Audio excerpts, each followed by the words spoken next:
Hi everybody.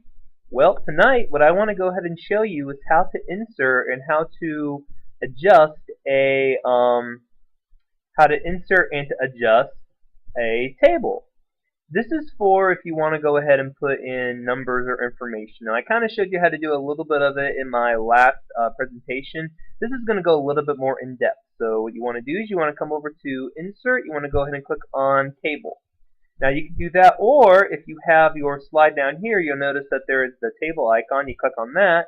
It'll also go ahead and come up with this. Normally, I like using the table option up here because this actually physically shows me what the table looks like. So again, if I want to have, depending on how many I want to have, like a 9 by 1, 8 by 1, 7 by 1. Let's go ahead and do a 4 by 1, and we'll go ahead and go 4 by 7. So now, here's my table, and just like if Microsoft Word, you can go ahead and type into it, hello, bonjour, so just information like that.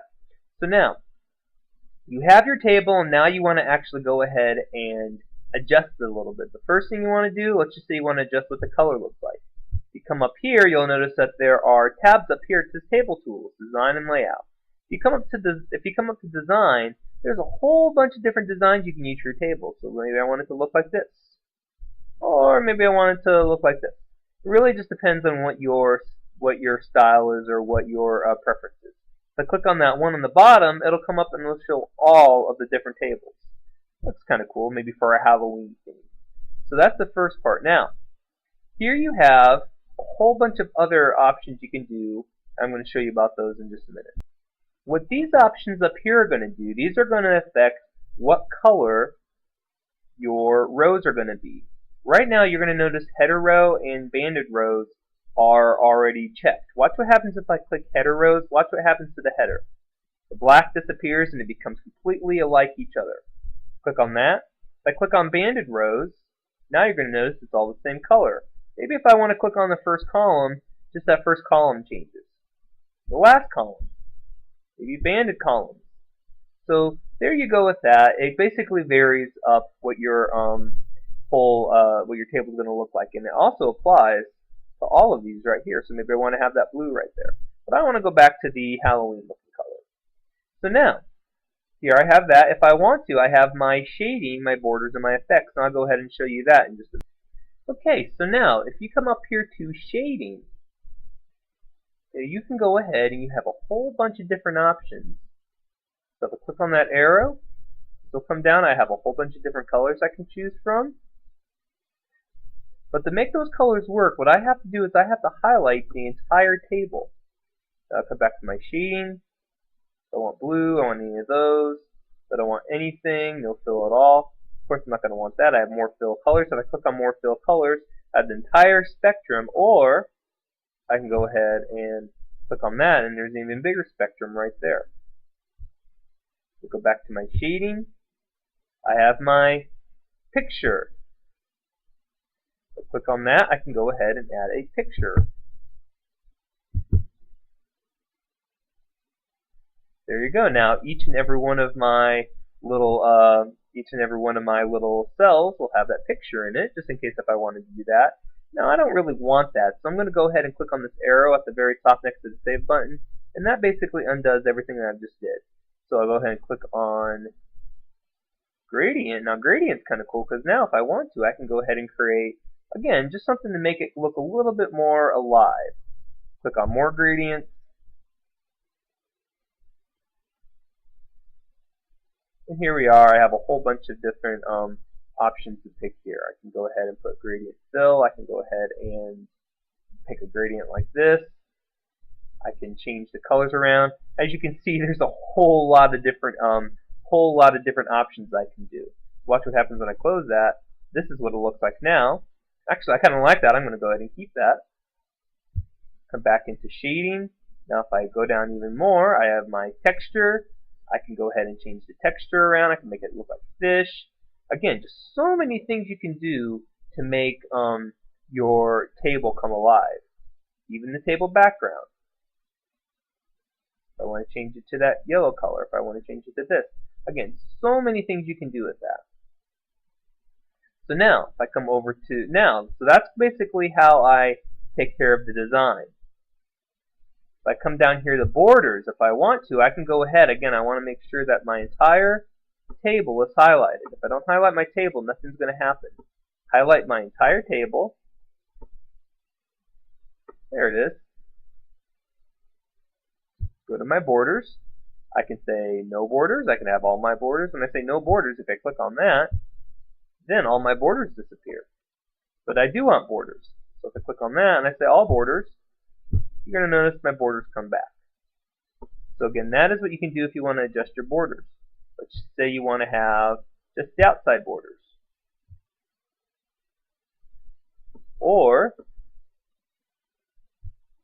if you want to have just the top borders. It's kind of hard to tell. Let me go ahead and see if I can make this just a little bit more user-friendly. Click on that again.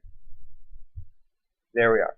You notice there aren't very many borders here. Let's go ahead and see if I can. Let's see if I can go ahead and fix that.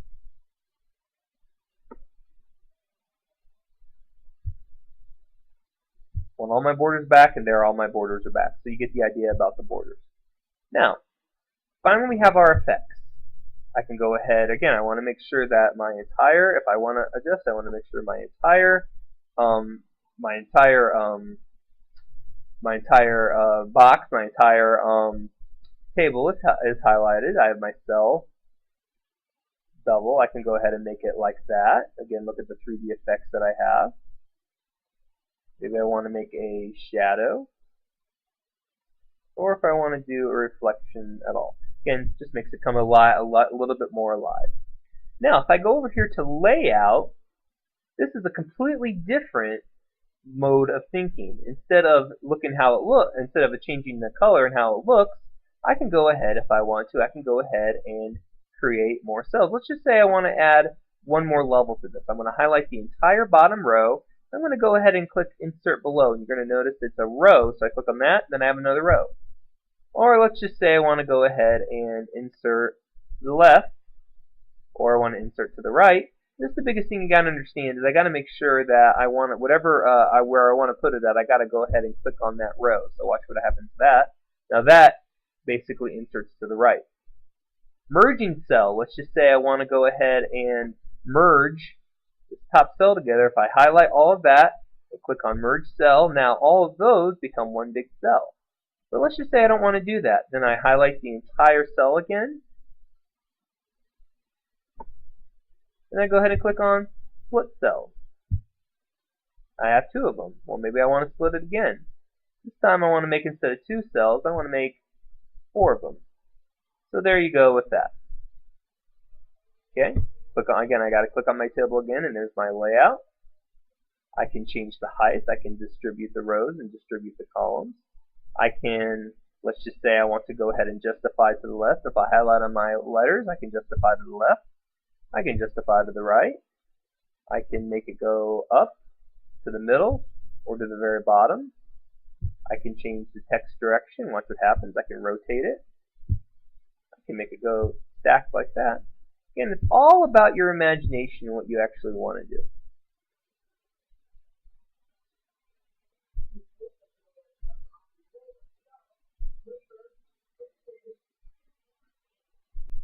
Okay, couple last few things I want to be able to show you.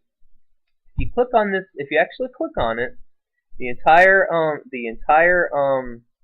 table, and you come over here, you can actually go ahead and send this backwards or forwards if there's other pictures there. So let's just say if I add a picture, let's just say I go back and I add my picture of the pool. And I'm going to go ahead and copy that. I'm going to go ahead and bring it back to my cell, or I should say my table right here. I'm going to go ahead and paste that. And let's just say I want that in the background. So I'm going to go back to my layout. I'm going to go ahead and click on Send Forward. Or I should say, sorry, Bring Forward. And click on Bring Forward or Bring to the Front. And there it is. It's been brought to the front. Or let's just say I want to send it backwards. Send it to the back. But I want that to be in the front. Okay. And also, if I decide to click on Align, I can actually go ahead and line it to the center. I can align it to the left. I can align it to the right, to the top, to the middle, to the bottom, and so on and so on.